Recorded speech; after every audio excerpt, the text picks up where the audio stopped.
Welcome to Maximum Resilience with me, Kelly Bazzani, as we go on this epic journey of how to own your power and the steps to take that lead you towards an incredible life of maximum resilience.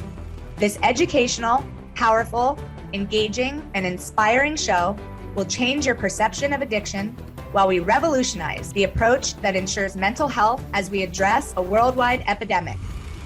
Let's shift the paradigm, promoting mental and emotional wellness. We do recover. Experience the transformation from addiction to living your best life.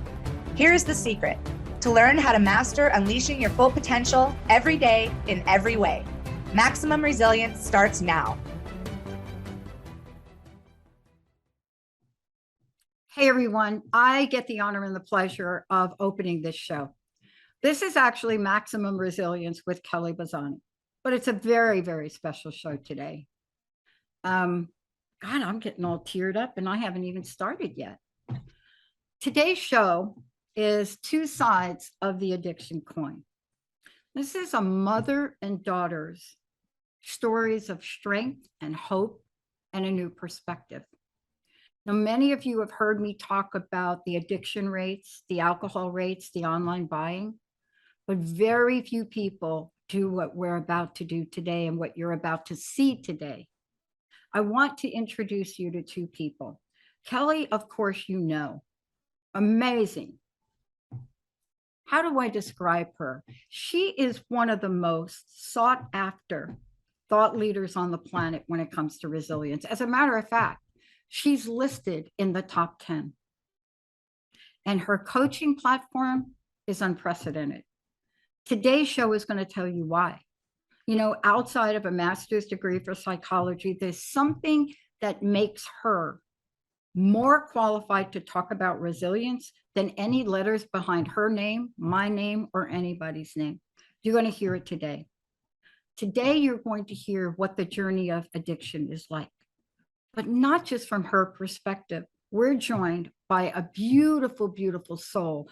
The courage of this woman, Pamela Bazzani, the courage of this woman to come on this show and join her daughter in a candid, open conversation of how you go from despair to love, how you can share a story and a life.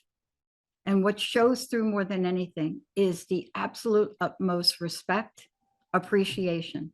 Today, get ready to hear two sides of the addiction coin. Kelly is going to start us off with the way we usually start off the conversation when we're talking about our strength, experience, and hope. Kelly, you ready? I am. I know. I don't know what happened to me already. Thank you, Dr. Pat. And hi, Mom. And thank you. Yeah, so thank you, Dr. Pat. That was something. And I'm in such gratitude to you, as always, for giving me this platform to speak. And you have been such a mentor to me, both on this show and in my recovery. You teach me every day. So we are going to start with the Serenity Prayer, all three of us. And so let's start with that. Yeah. Go. God, grant me the serenity to accept the things I cannot change, the courage to change the things I can, and the wisdom to know the difference. Kelly, let's start off before we go into the beautiful conscious conversation that you and your mom are going to have today. And Pamela, I can't thank you enough for being here. I don't think you truly understand how important this is to people in recovery, but I think you will have a sense of it after the show. Let's start off, Kelly, as we always do, with sharing your story of strength, hope, and all your and the full body of your experience, if we could. Yeah, you know, I was thinking about that, Dr. Pat, as you said, you know, in the beginning of the show, let's start with like, you know, a 3 to 5 minute story. And so I've been reflecting on that the last couple of days. My mother and I have been having conversations about what we wanted this show to bring to people. And I'm like, how do I tell my story in a 5 minute conversation with everybody to really have an impact. And I thought I can't. But what I can do is kind of bring you on a journey with me. And then my mother and I can, with, you leading us, share our story of strength and hope. And so I can start by saying, when I was reflecting on this, I've always had an addictive personality, even before I started drugs and alcohol. And I can say that by growing up, even my thought process was addictive. Even growing up when I was practicing for sports teams, we had a basketball hoop in front of our house, and I would stay outside until I perfected my free throws, until I perfected. My mom would say, honey, come inside. I'm like, no, not until I get 15 in a row. So I always had that addictive personality. I never felt good enough at what I did. I'd score 25 points in a game when everyone scored 8, and it wasn't good enough. I needed to score 30 the next time. And so reflecting on that, it started for me in high school when I was putting vodka in my Snapple bottles in school. I went to a Catholic all-girls high school. I was so privileged to do that. I had a 4.0. I was playing on 3 sports teams. I was MVP of all of those sports teams, but I was suppressing my perfectionism with alcohol. I went on to nursing school. I was president of the College Council of Nursing Schools, but I had to move home with my parents my sophomore year because I was drinking too much. And I knew that I was, and I think that was my hardest thing, was like, how could I be at the top of my nursing school? How can I be president of the College of Nursing School, but having to move home with my parents? And so that's, for me, was where the shame started, where I started bearing that for myself. And I knew my parents started to notice at that point, but I didn't want to talk about it. And so there I started to build that untrust with myself. I graduated nursing school. I worked at Mayo Clinic, which was unheard of, going in as a critical care nurse at Mayo Clinic, which is the top hospital you can possibly work at.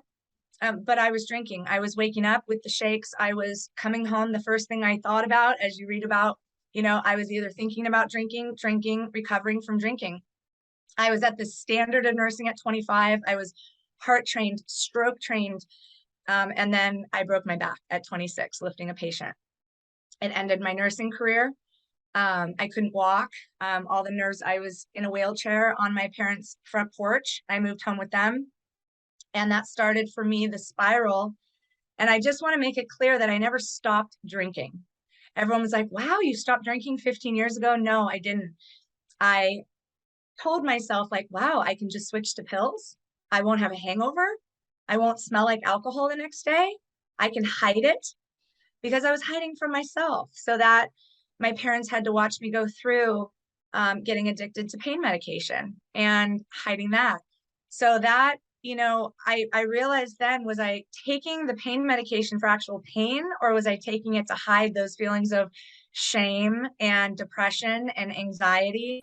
So that set me on the course of 8 spinal surgeries, losing the feeling in my legs, not being able to go back to nursing, losing that identity of nursing. So having to redefine who I was as a person, that set me on the course of, why aren't my friends talking to me anymore? What's wrong? What's wrong with them? Don't they know that I'm the one that needs help right now? My parents started to distance. So then I started to make the poor choices, right? I would come home, the bills were on the table. I can't deal with that right now. I was just existing. Made poor choices of getting behind the wheel of a car when I was on pills, DUI after DUI, having to face the consequences of my poor choices. Went to jail twice, maximum security jails. In that jail was where I found my life purpose. And I just want to be really clear on that, because when I went in there, I was judging my cellmate. She was in there for first-degree murder. And I was like, I'm only in here for DUIs. And that is when I had my spiritual awakening of my higher power saying to me, if you would have hit a child, or you would have hit a family, you'd be in here doing the same amount of time. So what makes you any better? And, they say in recovery, you have to do a personal house cleaning. And that is when I decided to dedicate the rest of my life doing this work. And it didn't stop for me there. I came out, I was on an ankle monitor for 30 days. Then I was on an ankle monitor for another 30 days. And this was all while I was trying to get my master's degree. I was on an ankle monitor in my master's degree, but I found different ways of trying to do what I needed to do. I was sexually assaulted in jail. I had to deal with all those emotions. So little by little, I opened that Pandora's box and started dealing with alcohol and drugs are but a symptom of what was underneath. So I had to deal with all the emotions of shame, all the emotions of trauma, all the emotions of that. And I, one day at a time, started working through those. We'll talk about this in our segments, but you get ready to start making amends, but not everybody is ready to accept those amends. So if you're making your recovery about getting the validation of others, that's why you relapse. So I made my recovery about me being in acceptance of myself and just doing it one day at a time. So, a lot of my recovery story, and my mother and I will talk about it today, is I can't think of one thing I didn't go through. I've been through death in my recovery, death of my fiance. I've been through death of my grandparents. I've been through breakups of the loves of my lives. I've been through, getting, even in recovery, not being able to proceed with careers because I've been on formal probation and I've had to pivot. So there's been so many things that have happened, and rebuilding of relationships with my parents, my family, setting boundaries. So there's so much, Dr. Pat, and I'm so curious to hear my mother's perspective, because I don't know, I was so selfish and self-centered in my disease that I was like, they're doing it to me instead of, or life's happening to me. And now I'm so happy to say, no, life was happening for me to give me the opportunity to be where I'm at today. That's why we're calling this show Two Sides of the Addiction Coin, because I'm not kidding, Pamela. When you have a mother and a daughter so beautifully willing to have this conversation, this will save lives. Pamela, I'd love to hear from you now that you've heard, I'm sure, a very abbreviated version. Of course it is. I'd love to know your thoughts. And thank you for joining us here today. Thank you for having me, Dr. Pat. I'm so happy to be here. And my reason to be here is to give hope to other people who are going through addiction or families in addiction. I just had to start with this one quote. I look at Bible verses every morning, and usually they're exactly what's pertaining to my life at that moment. So this one was truly divine intervention. It came from St. Paul's letter to the Corinthians. I sound like I'm conducting a mass, but this is what he says. I am out of my mind to talk about this. I am more. I have worked much harder. I have been exposed to death again and again. I have been in prison. I have been in danger in the city by false brothers. I was beaten with rods. I have been constantly on the move. I have gone without sleep. I have known hunger and thirst and have gone without food. If I must boast, I will boast of the things that show my weakness. I delight in weakness and in hardships, for when I am weak, then I am strong. When I read that verse, I immediately thought of Kelly's obstacles and challenges she has experienced and overcome. She's been through all of the things in that verse, if you can imagine. And now she's at the point in her life where she can boast of the things that showed her weakness. Miracles do happen. There's hope. I always felt we had the perfect family growing up. The five of us, beautiful family. I was quick to judge other people when I was raising my own children. If I saw a problem in another family with alcohol or drugs, I would say, there's got to be a problem with those parents. There's got to be some dysfunction in that household, or these poor kids would not be like that. They just didn't raise their children in the right way, or they wouldn't find themselves in this nightmare. My brother told me never to judge anyone else, because someday I might find myself in the same position. And many years later, his words were true. I always felt as a mother, my main job was to protect my children. If they hurt themselves, I'd patch it up, I'd kiss it, I'd make it better. If someone hurt their feelings, I was right out there, my claws coming out, I was going to help them. If they were dealing with things that they weren't quite sure of, I would sit down and talk to them about it. My journey with Kelly made it very clear to me that I could no longer make things all better. And as a mother, that was devastating for me. I couldn't help her. I was hopeless. I walked through this whole experience in kind of a catatonic state and constant fear.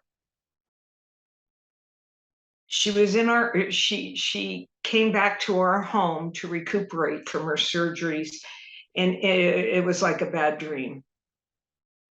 I was locking up pills. I was calling sponsors. I was checking on her. I'd come in the room in the morning and I'd lean down and I'd see if she was breathing, because I couldn't see any life in there. I'd put my ear down, I'd pet her head just to make sure she was warm. I knew she hadn't gone to the bathroom in a few days. She hadn't gotten out of the bed. I'm thinking her organs are shutting down. My work at that time was my only escape. And I immersed myself in it.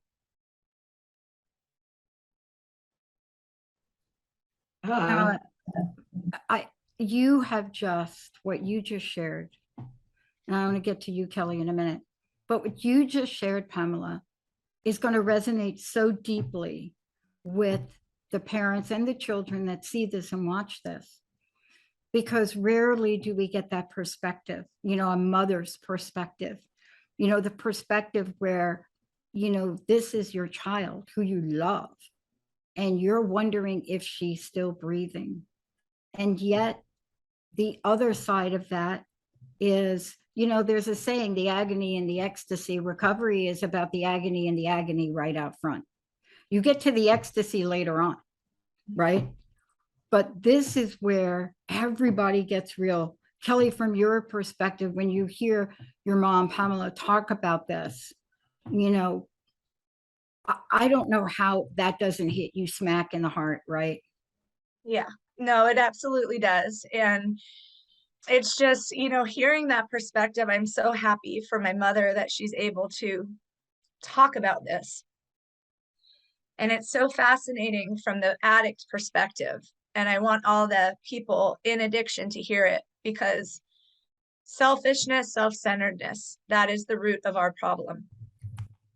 From my perspective, I'm thinking, where's my mom? I want her, why can't she see that I'm having these back surgeries and, I'm not seeing in my addiction the pain that I'm putting my family through. because we're so narrow-minded on what is in front of us that we're not seeing that it is a family disease. It is affecting everybody in our family. And I remember when I was clear, my father, you know, I'm like, Dad, and he's like, look at your mother. She is like catatonic over here. And I'm like, well, it's not about her. I'm having, you know, and it's like, it is about her. It's about everybody that it's affecting. When my mother has to, and I'm thinking, oh, I'm just going to go out on the couch and fall asleep, you know, 30 Valiums in and 40 Narcos in. I'm not realizing that my mother's coming out and checking to see if I'm breathing. Right. You know, my counselor is saying to me, like, were you ever suicidal? I'm like, no, I'm offended that she's asking me that. Well, when you're taking 70 pills every night, yes, you are suicidal, because you don't know if you're going to wake up the next morning, and your family is witnessing that. So thank you, Mom, for that perspective for families, you know, because you're out there running amok, as they say, and you don't realize who it's impacting every minute of every day. So yeah, it does hit me, every word that she's saying. Yes. And, you know, let's get to this other thing, Kelly, before we hop back to Pamela, before we hop back to your mom. One of the things that I want to talk about here for all of us is, and especially for people in recovery, is how victimized you feel, how you feel like the entire world's against you, how it's like, how dare you not understand what I'm going through? How dare you not get this? And thank you for bringing up, thank you for using the word suicide, because I want to say one thing and then I want you to roll with this for a minute, and we'll go back to you, Pam, in a second. But these feelings of victimization do not help the people around us that care for us. As a matter of fact, it's not even understood. And you're going to share that here. But thank you for talking about suicide, because I want to say one thing. What you read, what you see in the movies, the violent nature of it, that is not what we're talking about. We're talking about something that is so insidious. Like maybe you're thinking, well, I didn't do that, but wait a minute. Maybe that's not you, but let's talk about something else. Maybe you are driving down a highway on a motorcycle at 110 miles an hour, and you've just had a few. Okay. So I want to be clear about this, because Kelly, you did a beautiful job talking about the insidious nature of this. Now, what caused or what happened where you felt the whole world is against me? Because part of that is the ism. The other part is that real feelings, right? Yes. And it is, you know, they talk about, you know, the ism of it's a mental obsession and a physical allergy, right? And so I started to think, you know, and I wrote about this because it's like, everyone's against me. Nobody understood me. And so you know, you feel powerless over the addiction, your life, your circumstances, because I felt normal on the medications. You know, everyone's like, you need to stop using. Right. And my mom, I see my mom's face right now. She's like, Kelly, you have a problem. And I'm like, Mom, no, honestly, like I feel normal on the, if I was to get off the medications, you know, so people start distancing themselves from you, and they almost feel repelled. And my mom, I know my mom's going to mention this, right? I was like a Johnny One Note, you know, my mom's like, you need to start doing something. No, my back hurts. My back hurts. No, my back hurts. No, my back hurts. But the impulsivity of like getting behind the wheel of a car, like you talk about, my last accident, my hood flew up and my airbag went off, and I drove 20 minutes to an AA meeting. I got arrested in front of an NA meeting and got out like I was going to secretary the meeting. To me, that felt normal, Dr. Pat. That's right. That's why I wanted you to share it, Kelly. That's because that's the mental obsession of my addiction and the physical allergy that if I didn't have it, my body was not going to feel normal. But that's the mental state I was operating in. And I wondered why my friends and family were like, boundary, boundary, boundary. And I was like, it's them. I'm not the common denominator. I'm not. It's them. Everybody else has the problem, not me. So I just want to make that really clear here, you know, that I didn't realize how much that was affecting can you imagine having a conversation with me back then? Well, my mom will talk about it. Right? Uh, just Kelly would say, "Mom, can I come over?" And I think, oh, it was sheer dread. Sheer dread. Kelly, when were you thinking? Well, I'd like to come over today. All right, Kelly. She would come in. I'd look at her. She'd sit opposite me at the counter.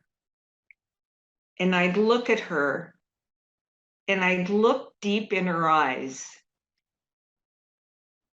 And there was nobody there. Yeah. There was no one home. Yeah. And I'd fix her favorite things. She didn't eat. Her head would hang. There was no conversation. I'd ask her a question. There'd be no response. There was no emotion one way or another. No smiles, no tears, nothing. My baby wasn't there anymore. She just wasn't. I remember calling Kelly's sponsor and saying, "Is she going to make it?" And she said, "I don't know." When Kelly left my house, I'd say to my husband, is she going to make it home? Is she going to be dead? We'd get into our bedroom. It'd be like, is she going to die tonight? Every night, waiting for the phone to ring to get that call. I can't explain how really horrible it was. But the reason I want to is for people out there who I know are going through this same thing right now. And Kelly would repeatedly say, "What's the matter, Mom? Why aren't you talking to me, Mom? You're really bothering me, Mom. Why are you making a face like that, Mom?" So finally I said to her, "Kelly, let me ask you something. What do you want from me?" And she said, "I just want you to tell me I'm proud of you." And I said, "Well, that's not going to happen because I'm not.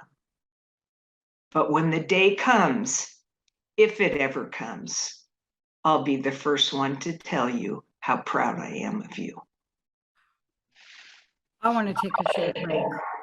I want to take a short break when we come back, because you all here in this program, Tough Love, that's it right there. See, this is it. This is the place where you're hearing the strength, you're hearing the experience, strength, and hope of Kelly Bazzani and Pamela Bazzani, her mom. And both of these amazing women are coming forward because both of them realize the crisis we are in. And if these conversations are not shared so that a door can open between another mother and daughter, another father and son, another mother, father, daughter, son, whatever that is, because in addiction, all the doors close. We don't know how to talk. And Kelly, you said it right.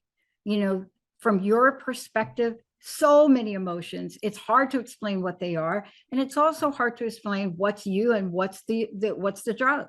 Yeah. When we come back, we're going to take a really, really short break. Basically 30 seconds, we're going to be back. Kelly's going to take us on a journey of what was underneath that. The moments of nodding off, you know, not being there. The desire to be with her mom, even though she knew she wasn't really there. Was it? her reaching out for help? Was it something that an addict can possibly even understand about themselves? Or was it, like we call in the program, a higher power, a God of our understanding, just sticking her in front of Pamela? Let's take a short break, everybody. We'll be right back.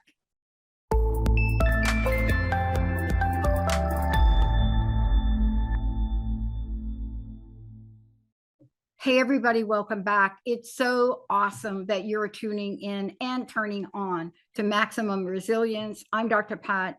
I have the honor of taking this journey with both Kelly Bazzani and Pamela Bazzani, her mom. This is two sides of the addiction coin. These are the conversations that you wish somebody would have had with you, or you'd seen somebody have, or you heard someone have. But these are the conversations that create an entire energy of forgiveness, love, contemplation, all hopefully without regret. But I know that that is a challenge in itself. Kelly, before we kind of go forward here, I would love for people to know what you're doing now, how they can find you. Yes, absolutely. So they can find me at www.myresiliencecoach.com, and we are expanding, which is super exciting. I just got 2 speaking engagements because I'm starting to speak in middle schools, educating them early on recovery and mindfulness and things like that. So we have a beautiful speaking page up on the website of how to book me for that. You can find our shows on our media page, and you can book one-on-one appointments or group coaching packages, all that good stuff. So www.myresiliencecoach.com. All right. Look, we're going to flip the coin a little bit, maybe toss it up in the air, let it kind of move by its own. Because one of the misconceptions that people have is my daughter, my son, or my mother, Pamela, enters into a program. I don't care what you want to call it, whether it's AA, NA, or a private program. But off they go to recovery. And when they come home, we're going to be all good again.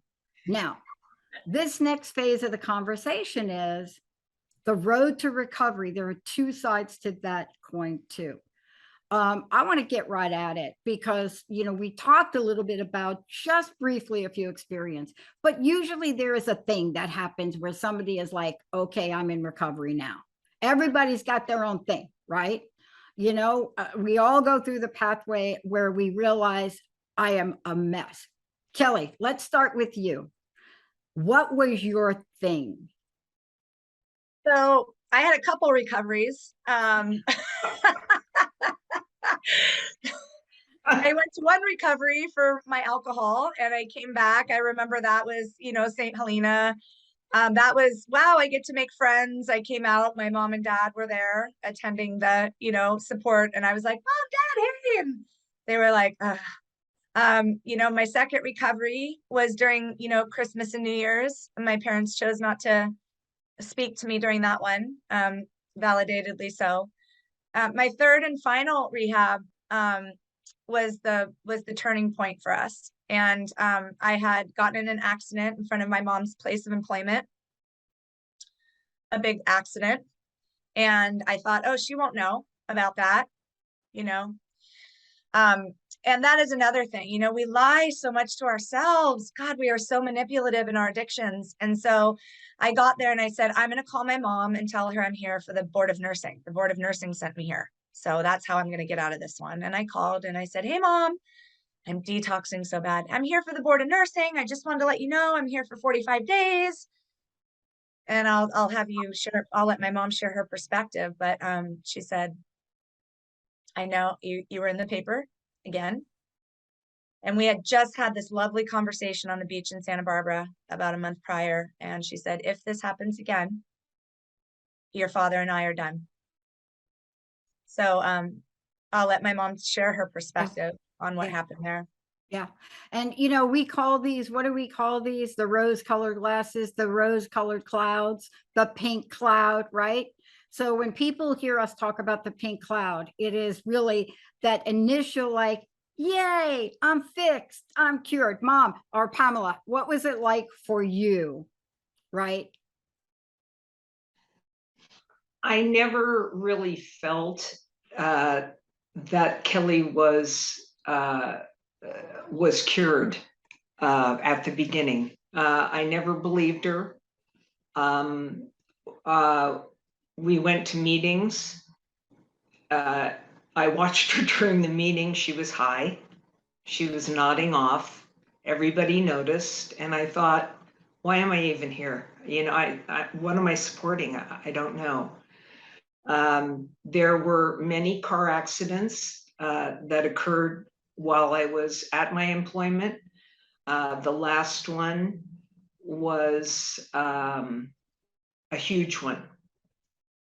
And I got up in the morning and I read, it was on the front page of our paper. Local woman hits, I don't know whether I should say exactly what. You're okay, Mom. You can say what you know. 12 cars on a street, and I thought, I don't even want to read any further. I know, I just know. And here it was, Kelly Ann Bazzani. And I'm thinking, oh my God. And I drove to work that morning, and all along the street were the cars that had been hit, and drawn around each car was red paint. 12 cars. I got into my work that day. I don't even know the words. I can tell you how I was. I had a big sign on my desk saying my title with my name, which I immediately put face down and waited for the reactions of the people in the community. No one, I guess, out of courtesy to me, said anything. I got through the day. I got home and I thought, she's never going to get well. How much more wreckage must you cause before you finally see you're not okay?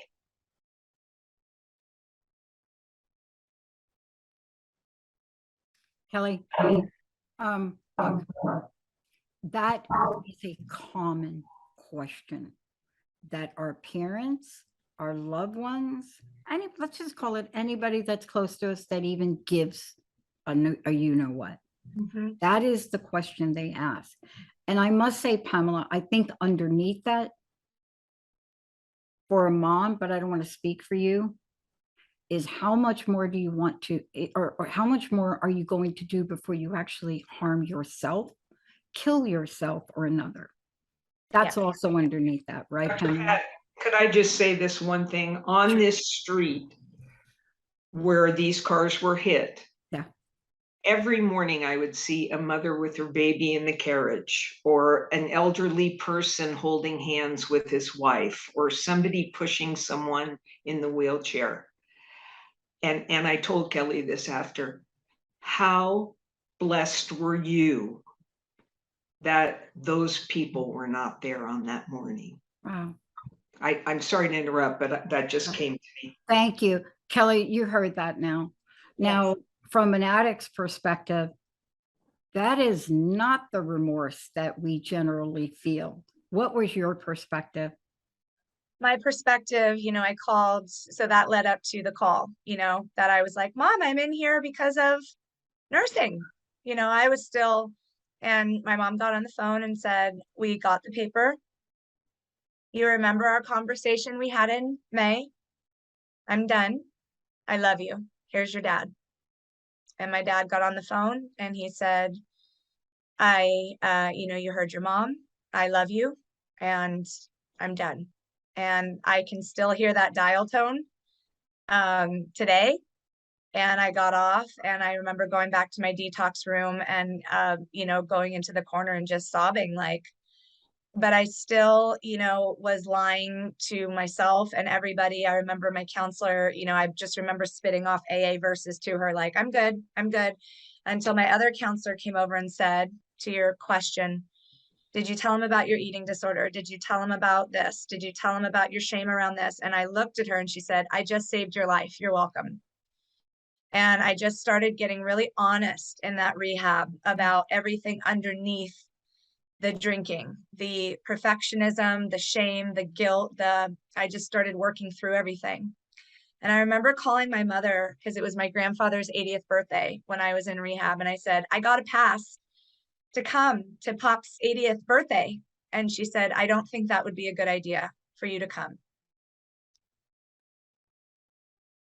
What do you mean? I'm 30 days clean. I don't think that would be a good idea.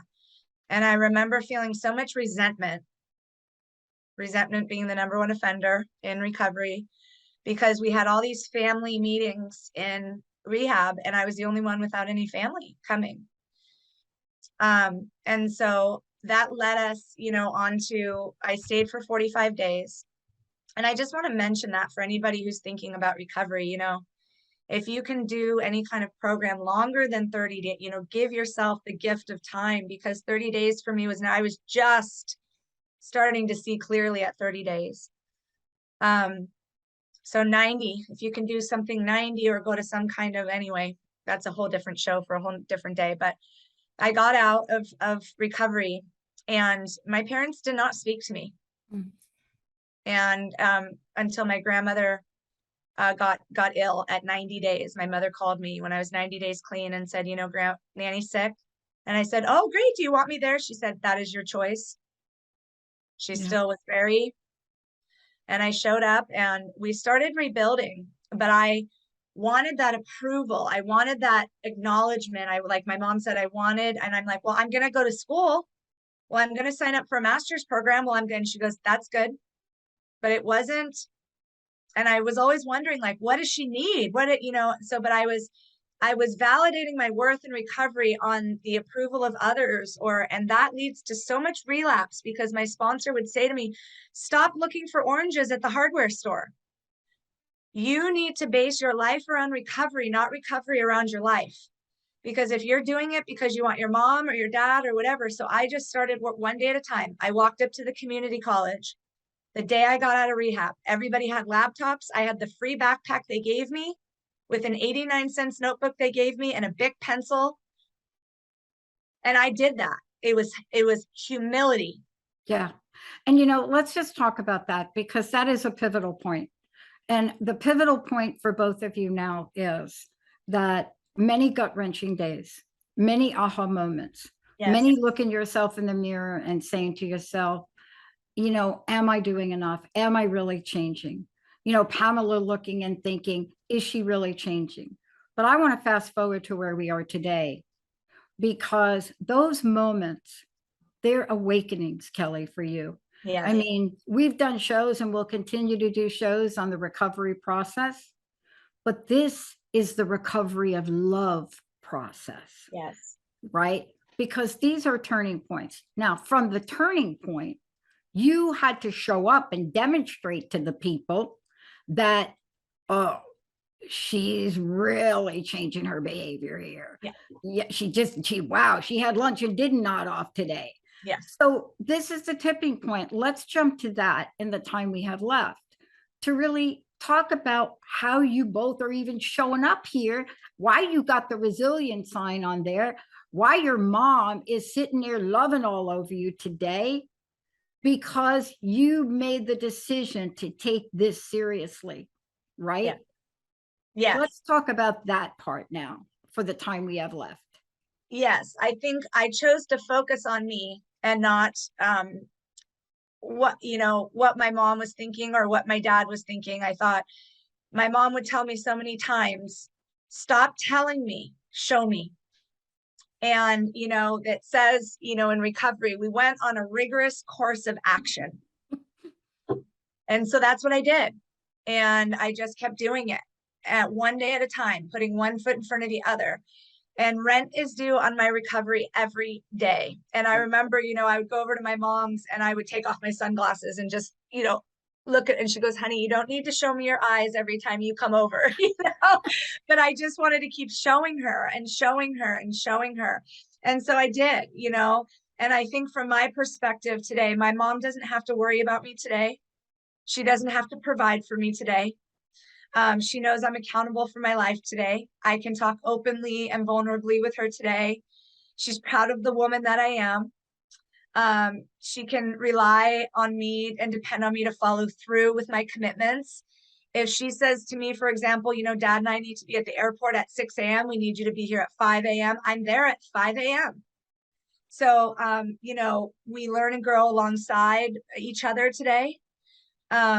She holds space when I tell her things from my past.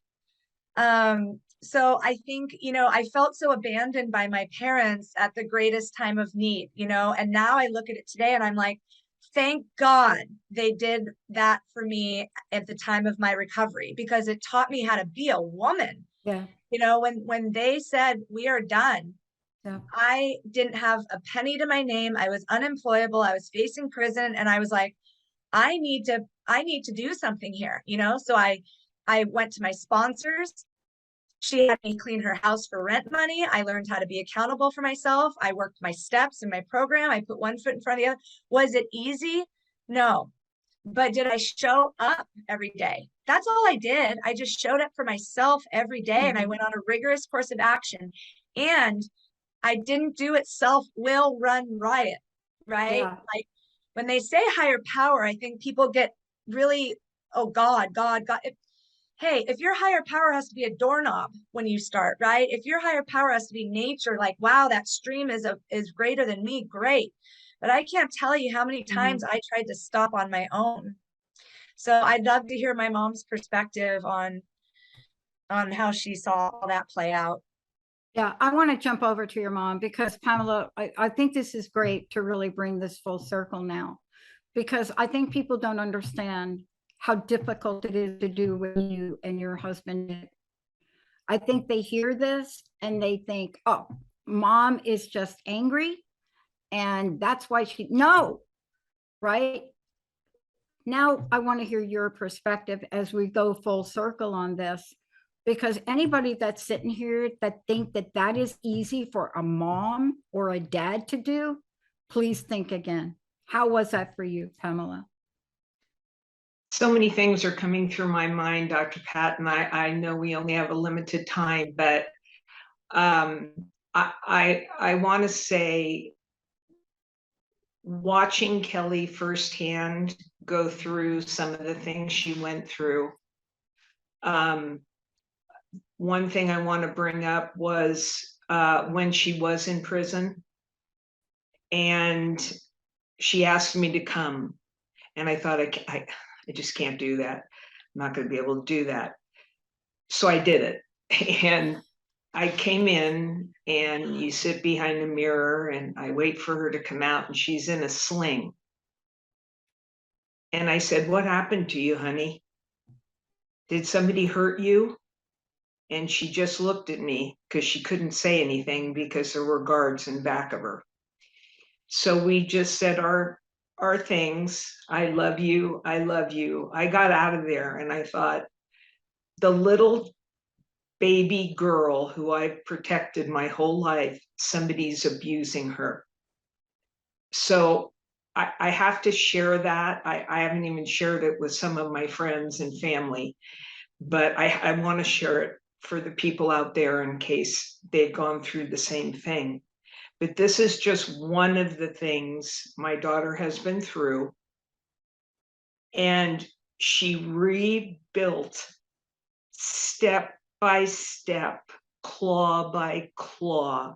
She pulled herself out of that hole.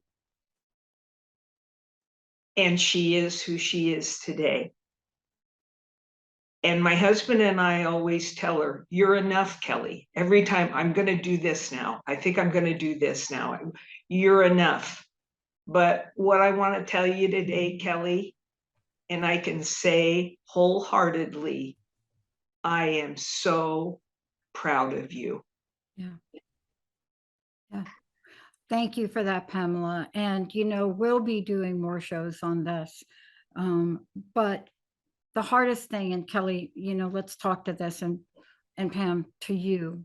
Wow, what courage to go into the prison. Believe me, I know what it's like to go and see a sponsee, and you never know what's going to show up and what to expect. But I don't know what it's like to see my daughter on the other side of that glass in a sling. I don't know the pain that you felt, the sense of powerlessness. See, that's what we know in the program. These first couple of steps in the program, Kelly, right? You're powerless. I am powerless over this thing. See, we don't talk enough about the people that are in our love circle and how they too are powerless, even more so, because you can't do anything but love. Wow. Let's just take these last moments left, Kelly, Pamela. I would love to hear each of your personal messages, and I cannot thank you enough. And then I'm going to end this with the promises, if that's okay. Yeah. But I would love for you both to share your personal message, and I hope we will do this again. Kelly, do you want to start your personal message? My personal message, Dr. Pat, is, my hope and my strength, courage, and I'm sorry, I'm taking in my mom right now.